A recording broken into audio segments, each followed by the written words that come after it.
first two videos in this series, we considered apologetics in the New Testament and the patristic period. The next period of history is the Middle Ages.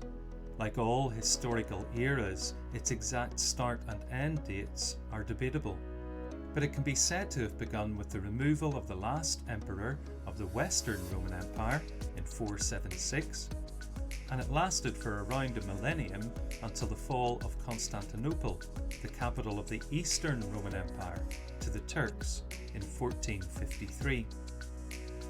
This period has often had a bad press. Calling something medieval is seldom a compliment. That language suggests a fall from the heights of classical Greco-Roman civilizations into a dark age that was only recovered with the Renaissance. Despite such negative views, the Middle Ages saw significant developments in Christian theology, including apologetics. In this period, Christianity was without rival in the lands that had formed the Roman Empire. These regions were deemed to be Christian, and from them, Christianity gradually advanced into regions of Europe that had not been under Rome's rule: modern Germany, Russia, the Baltic, and Scandinavia, through a combination of mission efforts and conquest. The Church held huge influence with rulers, and it developed an increasingly hierarchical structure, with power centralized in Rome. When the Western Roman Empire collapsed, the Pope filled a vacuum as a stabilizing figure, giving him immense influence. There was no longer any impetus to defend the faith against paganism. Instead, apologetics in medieval Europe had three concerns. Firstly, they wrestled with the fact that some Jews had not embraced Christianity, but not always in a helpful or constructive way. Secondly, they engaged with the perceived challenge to Christianity of the rise of Islam in the Middle East. Thirdly, they sought to integrate Christian thinking with the works of Greek philosopher Aristotle, which gained increased attention in this era. Two theologians stand out as the preeminent Christian apologists of the Middle Ages: Anselm of Canterbury and Thomas Aquinas. Born in Italy in 1033, Anselm became a monk, rising to be an abbot, first in a monastery in Caen, in Normandy, and then in Bec, also in Normandy. Under his leadership, Bec became one of Europe's leading seats of learning. He later, somewhat reluctantly, crossed the English Channel to become Archbishop of Canterbury, a role he fulfilled for 16 years until his death in 1109. Following in the tradition of Augustine of Hippo 6 centuries earlier, Anselm emphasized the idea that faith comes prior to reason.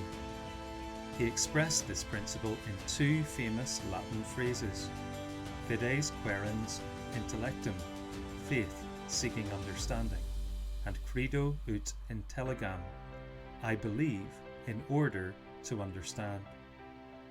At the same time, Anselm claimed that faith is not irrational. He believed that a hunger for understanding is evidence of true faith. Rational explanations of Christian beliefs could, he insisted, both strengthen the faith of believers and enable them to explain it to non-believers. Anselm's two most significant contributions to apologetics were the ontological argument for the existence of God and his reasoned argument for the necessity of the Incarnation. The ontological argument, from Greek words meaning the study of being, was proposed by Anselm in 1078 in a work entitled Discourse on the Existence of God, commonly known as proslogion. It's a notoriously challenging concept, so bear with me.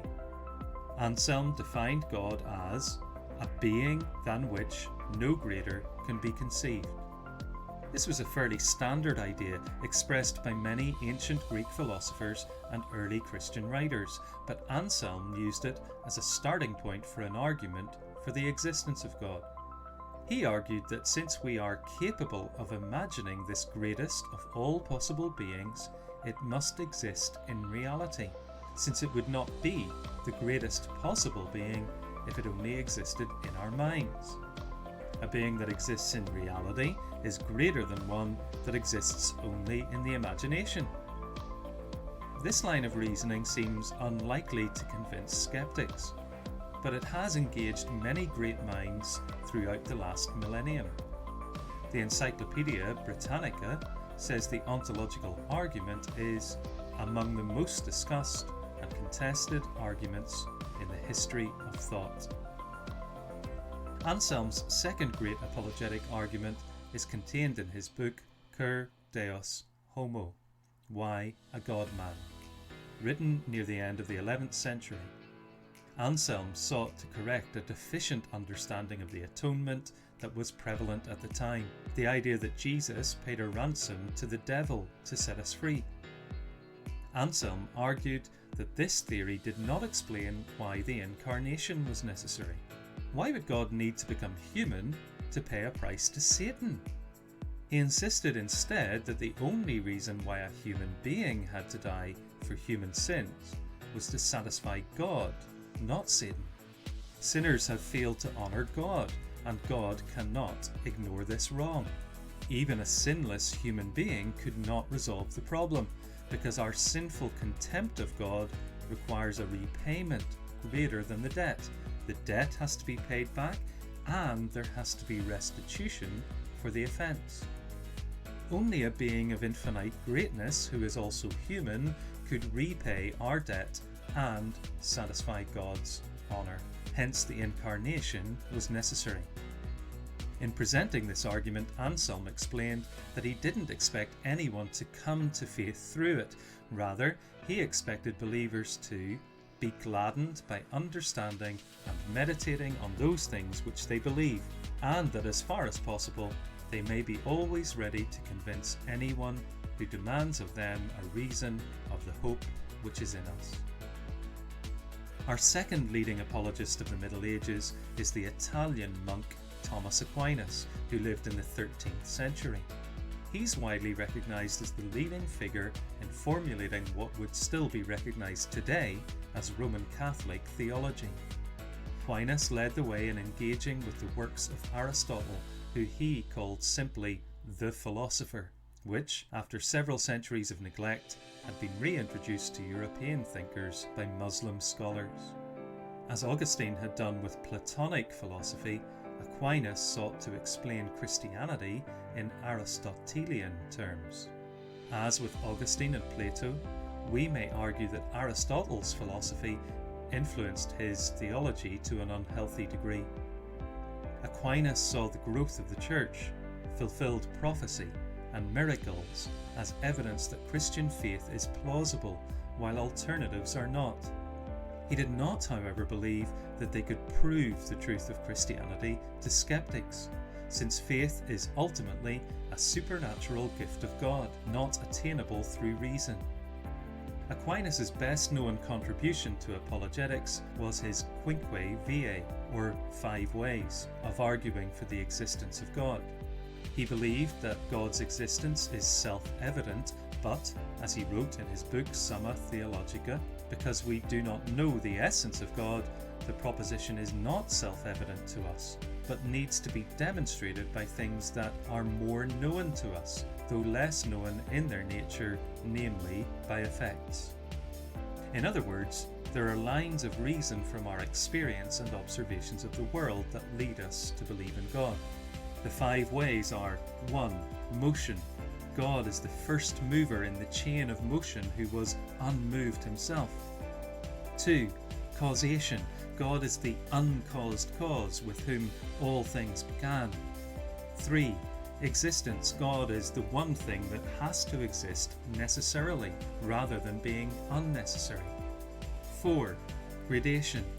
God is the truest and most noble thing on the scale from worse to better to best. And 5. Order. God is the source of the order and purpose we see in all things. If your brain's hurting by this point, don't fear. The kind of apologetics practiced by Aquinas, which makes use of philosophy and especially of arguments for the existence of God, so-called theistic arguments, has been labelled as classical apologetics. If you're a philosophical type, this might be for you. If not, it may confuse you, but that's alright, because as we'll see in later videos, there are other approaches that may suit you better.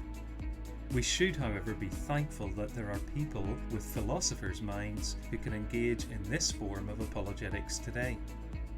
Apologetics does not only aim to convince skeptics. It also strengthens the faith of those who believe in Jesus. We've seen that in the Middle Ages. As we move in the next video into a historical period when skepticism about Christianity began to gain a foothold in Europe, necessitating a return among apologists to engagement with unbelievers, we should not forget the benefit of reasoning about faith for believers.